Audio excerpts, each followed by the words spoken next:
Hello ladies and gentlemen, Aski here from Nerf TV with another Strife guide. Today we're taking a look at Rook.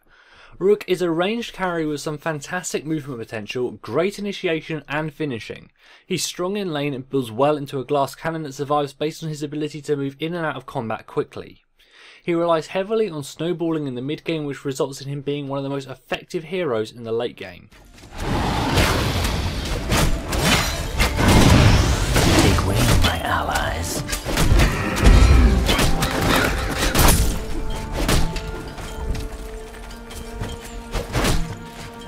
The hunt is on. Let's talk about his skills first. The first thing you want to do at level 1 for sure is get Grappling Hook, as it has so many uses. In the early game you can use it to harass enemy heroes from a distance by shooting through their creeps. However, the skill can be activated a second time to pull Rook forward and has great potential as both a means of escape and aggressive initiation. There are two schools of thought on this skill. The first looks to max it out quickly for added damage and reduced cooldown. If you're looking to play very aggressively and chase down heroes, this is a good tactic, but if you intend to focus more on creep farming, it's not so necessary. Still, make sure to get the skill at level 1 though. At level 2, Murder of Crows is a great skill. It increases the damage you deal to targets the more you hit them, and also gives an attack speed boost. This combined with Grappling Hook gives Rook some great potential for some early game kills. You can initiate with the hook, follow up with 2 shots before closing the gap, and then finish them off. Now if you're laning against someone strong who's last hitting very well, you need to get hide and seek at level 3. This will give you a 1.5 second invulnerability, which will be essential if they try to jump you. If they're not too much of a threat however, just continue to level Murder of Crows or Grappling Hook. Make sure however to get hide and seek at level 5 no matter what, as you'll want to counter any level 6 ultimates and any early game ganks. Of course, at level 6 get your own ultimate. This is a high damage magic spell that stuns the target, but best of all it's a global attack so it can be used anywhere on the map. This is a great finisher if an opponent flees behind their tower, and into the mid game it can also be used in high DPS combos to bring down a single target very fast. This is how it works. First you want to initiate with Grappling Hook and land a couple auto attacks quickly. Jump towards them with the second hook effect and then cast Hide and Seek. This will hopefully absorb a skill shot and then deal damage to the enemy hero. Follow this up with even more fast attacks from the Murder of Crows buff before going for a finisher with Deliverance and more quick attacks. With a maxed out Grappling Hook it should be back off cooldown by now to make a quick escape or continue the pressure. This combo is very strong and of course subject to Deliverance being off cooldown, however it deals massive damage and without Deliverance the first part of the combo will still bring a target down to half their HP with ease. After level 6 focus on maxing Murder of Crows and Grappling Hook for better results. All you really need Hide and Seek for is the invulnerability, which doesn't increase with levelling, and of course pick up Deliverance whenever possible. For your pet there are two main options. Razor, if you're solo laning, he'll give you more escape potential and be handy to avoid getting jumped.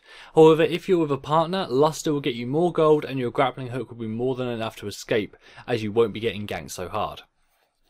For starting items you have two options. If you choose to go solo lane, Fellblade and then a health or mana potion are pretty much a must. This will make last hitting a lot easier but also give you more damage to your Grappling Hook so you can keep harassing to push the enemy off lane. The pots will allow you to stay in the lane longer and hopefully take the edge. It's important for Rook to win his lane very well. If you're with a partner though, 2 power shards could be a nice choice for an early game Dragon Fang later in the match. Whatever you choose to go for, follow out with power boots. This will add to your damage further in the early game, and if you can get them before your opposition it will open up potential for kills very early on. Next up, get Dragon Fang. If you went for 2 power shards at the start, this will be nice and cheap. If not, it still doesn't matter too much, you'd be on the solo lane, therefore making good gold per minute. I'd like to follow this up with Vampiric Dagger. As a result, you'll have some good attack speed and damage, as well as the lifesteal, which will make staying in the lane a lot easier, and be even more useful in the late game when it's nearly a must-have item for a Rook. To follow that, I either go for Dragon Shield or Frost Prism. Dragon Shield will give you a regenerating barrier that can be really helpful in the roaming phase of the game, as it will regen as you move through the jungle. It will also give you load more damage as well. Frost Prism lessens the need for you to use your ultimate, as it will slow the targets, keeping them in range longer. It couples really well with your gap closer and can make life tough for the enemy. The order to get these items can be up to you, but for most of the time I'll get both.